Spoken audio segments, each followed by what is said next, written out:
Yes, we're back, and this time around we are taking a look at a different issue that is affecting the nation, though it is a part of the nation. But like we said, federalism, whatever affects one part of the nation affects all. Yeah. So we're looking at development in Ekiti State. June is the date that's being picked, or the month that's being picked for the Ekiti State governorship election, and it is drawing closer. Major stakeholders are playing their own role in making sure that we don't want to heat up the polity, but we want to warm it up. It's a pity we don't have INEC with us. We want to warm it up. So the June governorship election is a source of concern for quite a few people, because they are concerned that Ekiti State usually would have a lot of people that are highly educated, and that means they will be able to argue on issues, and at times all kind of things then happen. So to discuss with us... the advantage then becomes their problem.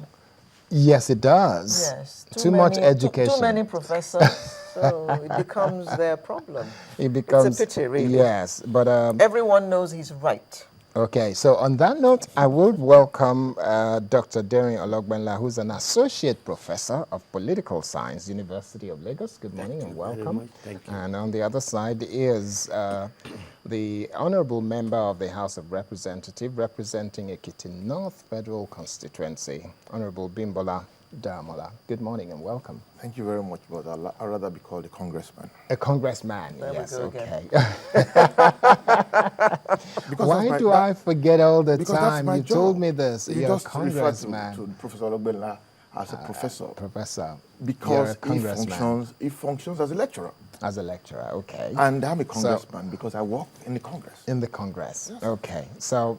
It's just not called the Congress in Nigeria. And then in any case, this is honorable is parliamentary.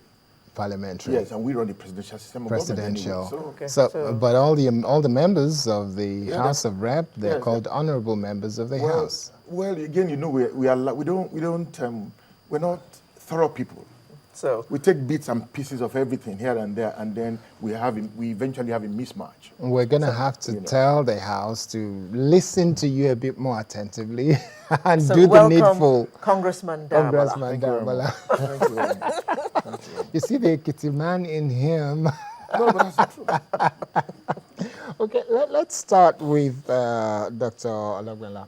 Yes. Now, we've seen what has happened over the years in Ekiti State. One of the things that the governor said is in a very limited number of years, they've had so many governors in that state, and that indicates a level of volatility. It indicates a level of instability.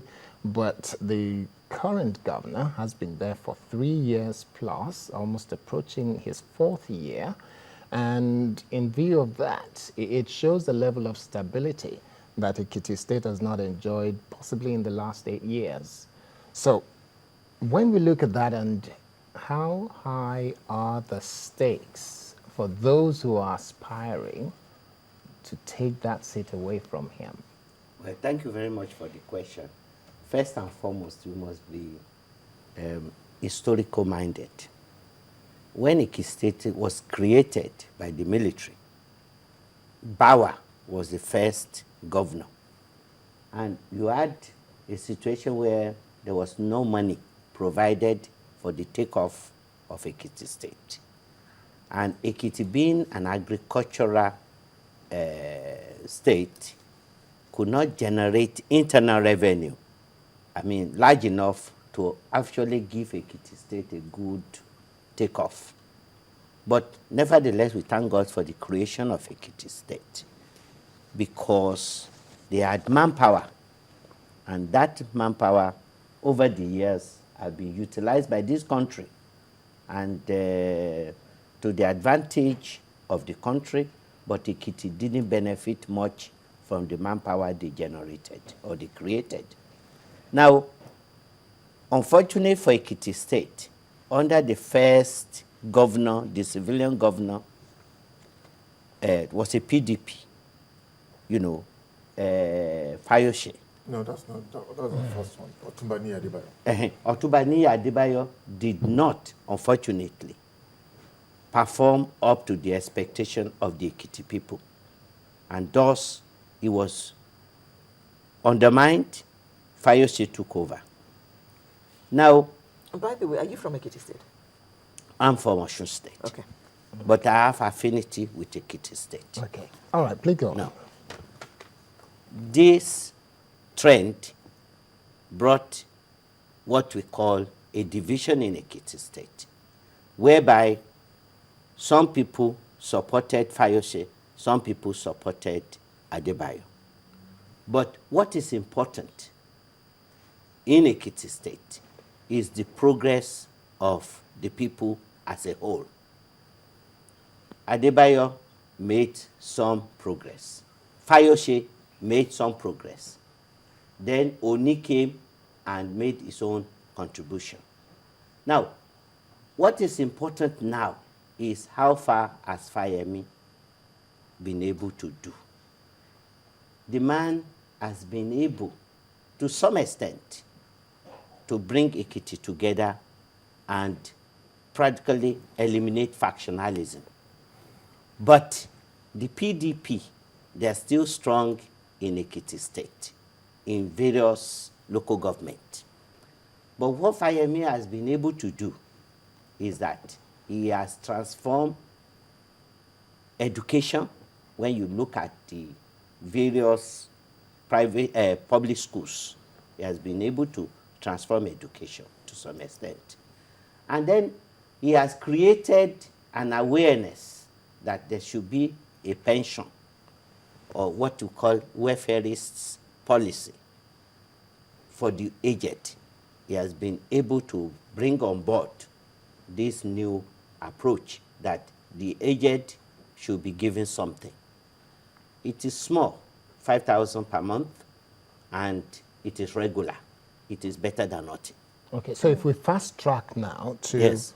the volatility of the state, which is shown in the number of governors that they've had over a very short time, Yes. the stability that the current governor has brought into it, and the key issue of election year this year in a few months, and everybody aspiring to take that seat because suddenly it looks more attractive.